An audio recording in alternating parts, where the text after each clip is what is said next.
Gente, tudo bem? Estamos aqui de novo. Agora a nossa aula 2 do conteúdo de língua portuguesa para o sétimo ano. Tudo bem? Vamos lá então, gente. Nós vamos falar hoje de artigo de divulgação científica. Tá? O que é um artigo de divulgação científica? Ele vai divulgar as pesquisas que os cientistas realizam nos laboratórios. Mas, antes de mais nada, é bom a gente entender o que faz um cientista, tudo bem? Mas é muito importante. Por favor, gente, prestem bastante atenção na aula, tá bom? Beijinho. Vamos lá. Olha lá. Eu coloquei aí para vocês uma caricatura do Albert Einstein. Albert Einstein. Ele é um físico alemão, já morreu, né? Ele é extremamente importante para a história da ciência e da área da física. Foi ele que fez a teoria da relatividade. E ele é tão importante, gente, ele é tão fundamental para a história da ciência, que hoje ele é tido como uma referência, né? Um dos maiores que o mundo já teve. E aí, para homenageá-lo, já que a gente vai falar de ciência, de científico, coloquei aqui a caricatura do Albert Einstein. Bonitinho, né? Espero que vocês tenham gostado. Bom, vamos lá. Um artigo de divulgação científica, ele vai divulgar os estudos feitos pelos cientistas em laboratório. Mas vamos entender primeiro qual que é o trabalho de um cientista, tá? Na verdade, gente, o cientista é o responsável pela descoberta de novas medicações, de novos medicamentos, de é, aparelhos médicos, de novas doenças, vacinas. Ele tem a função de observar o mundo, observar a natureza, fazer testes, fazer experimentos, né? Sempre no sentido de melhorar a condição humana. Ele sempre vai trazer novidades que melhoram a existência do ser humano. Isso em todas as áreas, tá? Pode ser uma área, como eu falei, uma área médica, no desenvolvimento tanto de medicações como de aparelhos, né? Como, por exemplo, a ressonância magnética, né? O aparelho de tomografia. Todos esses aparelhos foram desenvolvidos por cientistas. Na área da engenharia, por exemplo, eles desenvolvem melhores materiais, né, para construção civil que sejam mais resistentes, quais os materiais adequados para cada tipo de construção. A gente tem também desenvolvimento de vacinas, né? Por exemplo, agora que nós estamos nessa era de pandemia, do Covid-19, nesse momento tem um cientista no mundo, mas são milhares na verdade, fazendo experimentos e tentando descobrir uma cura, uma vacina que cure o Covid, né? Então, eles são fundamentais para a existência do ser humano, tudo bem? Então, vamos lá aqui para ver. Artigo de divulgação científica. Pelo nome, você já deve ter uma noção de que se trata de algo com base em estudos mais aprofundados, frutos de pesquisas, experimentos, enfim, de uma dedicação exclusiva por parte de quem dedica ao ramo da ciência e resolve, sem nenhuma dúvida, contribuir para o avanço dela de uma forma geral, contribuindo, consequentemente, para o bem da população concebida como um todo. É isso que eu falo para vocês, mas aí tem um problema. O cientista ele está preso dentro do laboratório, ele faz os experimentos, as descobertas deles, e aí, nesse momento, quando ele precisa divulgar alguma coisa, falar o que ele está fazendo, que é de praxe, né, é rotina para eles, ter que divulgar para outros cientistas o que está sendo feito. Eles fazem numa linguagem muito técnica, que nós, que não temos nenhuma habilidade, nenhuma proximidade com a ciência, a gente não consegue entender. Fica muito complicado. Então, aí sim surgem cientistas, surgem jornalistas, desculpa, que vão lá estudam essa parte científica e trazem esse estudo de uma forma, de uma linguagem que todo mundo entenda, torne mais acessível para todo mundo, né? Uma linguagem, vamos dizer assim, de gente, entre aspas, né? Porque a linguagem científica realmente é bastante complicada e a gente não tem capacidade para entender, né? Então eles traduzem para a norma padrão da língua. Ou esse português que a gente usa na escola, né? A gente vê em jornais, porque a maioria das pessoas tem curiosidade para saber o que se passa dentro dos laboratórios. É muito legal quando a gente descobre, por exemplo, como é que se faz uma vacina, como é que se chega à conclusão do como é que funciona o cérebro. A gente gosta de saber dessas coisas, né? É interessante e aumenta muito a nossa capacidade de entender o mundo, né? Só que para isso a gente precisa desse intermediário, dessa pessoa que vai lá, leia o que o cientista publicou e traduza isso, porque a gente pode usar até a palavra tradução mesmo, porque parece outra língua, né? Faça essa tradução para termos mais próximos da nossa norma padrão, para que a gente consiga entender a experiência do cientista, porque é fundamental, né? Bom, então vamos ver as características então desse texto de divulgação científica, ok? Olha lá, texto expositivo, ele vai expor o assunto, simplesmente falar sobre o assunto, tá? Transmite conhecimentos de natureza científica a um público o mais amplo possível. Então, pode ser uma criança em idade escolar que tem interesse em saber, um adulto, uma pessoa mais velha, qualquer pessoa que tenha curiosidade de entender aquela experiência, mas que não tenha essa capacidade técnica, vai poder ler esse artigo sem nenhum problema, tá? Vai entender o que ele quer dizer. E como esse texto é estruturado, como é que ele funciona? É o seguinte, ó lá. Ele está estruturado em introdução, desenvolvimento e conclusão. O que é isso, na verdade, gente? É aquela velha história, começo, meio e fim. Para a gente poder entender a sequência do que o jornalista, que geralmente é um jornalista que escreve, que o jornalista está escrevendo de acordo com a pesquisa, para que a gente possa entender. Então, tem a introdução, onde ele vai falar: olha, o pesquisador X, na universidade ou no laboratório X, está estudando X experiência.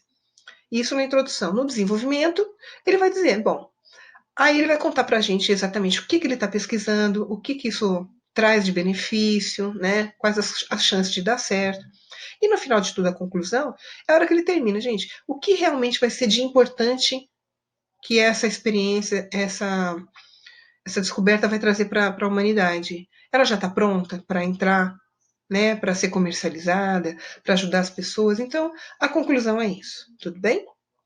Olha lá, e é muito importante a linguagem, como a gente estava falando agora. Todo mundo precisa entender. Então, a linguagem tem que ser clara, bastante objetiva, né?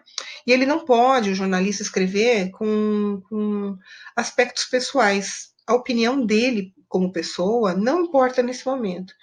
Ele tem que colocar as coisas de uma maneira bem pessoal. Ele só está relatando o que o cientista descobriu, numa linguagem que a gente possa entender, tá bom? Ele não tem necessidade de colocar a opinião dele, se ele gostou, se ele não gostou, o que ele achou mais importante ou não, tá bom? Bom, ele emprega a variedade da língua padrão, que é essa que a gente estava falando para vocês. Língua padrão, gente, é aquela que a gente aprende na escola, tá? Que é o mais próximo da norma oficial do país. É aquela língua portuguesa que a gente encontra em dicionário e aprende na escola. Tudo bem? Bom, emprega a variedade da norma padrão com a presença de termos científicos. Claro, gente, um termo científico ou outro, eles colocam mesmo, e a gente tem que tentar entender ali no contexto do texto, tá bom? E as áreas de conhecimento são as mais variadas. Então, como eu falei para vocês, pode ser desde medicina, a engenharia, a biologia, as artes também, tá? E aí, olha lá, uma coisa que é importante, assim, os verbos que a gente usa, claro, todo texto tem verbo, né? Os verbos que eles usam são predominantemente, quase que obrigatoriamente, estão no tempo presente do indicativo. Vamos lembrar o que é um tempo presente, gente? Primeiro, presente é o momento agora, é o que está acontecendo nesse momento. E o modo indicativo? O modo indicativo é aquele modo que expressa uma coisa certa, uma certeza que aquilo vai acontecer ou que já aconteceu. E por que, nesse caso, é muito importante que se coloque o tempo presente do indicativo? Porque é uma coisa que está acontecendo agora, é atual. Então, se você colocar um verbo no passado, parece que é uma coisa que já passou, que já aconteceu e não tem mais importância. E nesse caso tem muita importância, são coisas novas, né? A gente volta e meia vê artigos de divulgação científicas aí chegando. Então, por isso que o verbo é no presente, tá bom? Vamos ver um exemplo? Eu peguei um pequeno texto aqui de um artigo de divulgação científica para que vocês vejam como a linguagem é fácil de entender, tá legal? Vamos lá. Por que as estrelas parecem piscar no céu? O pisca-pisca acontece porque a luz desses astros precisa atravessar a atmosfera da Terra. Olhe para o céu. Se você já fez esse gesto em uma noite sem nuvens e com muitas estrelas, deve ter ficado encantado. Que brilho tem as estrelas na imensidão do espaço, não é mesmo? Porém, esses astros não apresentam para os olhos humanos um brilho fixo. Elas parecem tremer ou piscar. Será? Na verdade, o pisca-pisca das estrelas é fruto de um fenômeno chamado pelos cientistas de cintilação, que acontece por causa do deslocamento da luz desses astros em direção à Terra. Deslocamento, né? Ele vem em direção à Terra. Esse efeito se dá porque a luz dos astros precisa atravessar a atmosfera do planeta, onde há gases que formam camadas que estão em diferentes temperaturas, em movimento constante. Portanto, para iluminar o céu terrestre, a luz das estrelas precisa passar por uma espessa e agitada camada de gases, causando o efeito de tremor nas estrelas a que assistimos, algumas vezes no céu. Não é bonitinho, gente? Verdade. Quem de vocês nunca ficou olhando para o céu, olhando para as estrelas, né? A intensidade da cintilação pode ser maior ou menor, dependendo do caminho que a luz das estrelas precisa percorrer até atravessar toda a atmosfera da Terra. Ou seja, quanto mais movimentos apresentarem as camadas que compõem a atmosfera e mais longo for o caminho percorrido pela luz das estrelas para atravessá-la, mais a cintilação será percebida. Faça um teste observando uma estrela que acaba de aparecer no horizonte e outra localizada logo acima da sua cabeça. A primeira parece piscar bem mais, porque no horizonte os raios de luz precisam atravessar uma camada de ar muito maior do que no zênite, o nome que se dá à posição vertical dos astros, localizados bem no centro, no meio do céu. Não é engraçado, não é interessante isso, né? Quem escreveu esse artigo foi a Ruth Helena Trevisan, e ela trabalha no Departamento de Física da Universidade Estadual de Londrina. Bem legal, né, pessoal? Bom, é, esse foi o conteúdo do artigo de divulgação científica, tá? Vocês vão ter bastante outras coisas na apostila e no caderno de atividades. Então, vamos lá.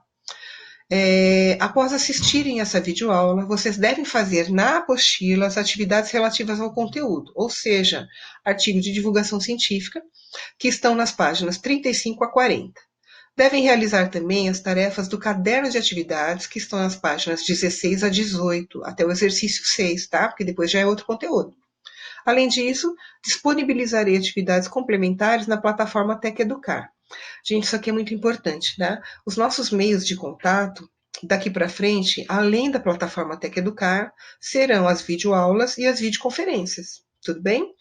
É, para facilitar, eu vou colocar na Tec Educar, que é o lugar mais fácil de vocês entrarem, atividades de cada conteúdo que nós tivermos, tá? Você vai pegar, copiar isso no caderno, não precisa imprimir.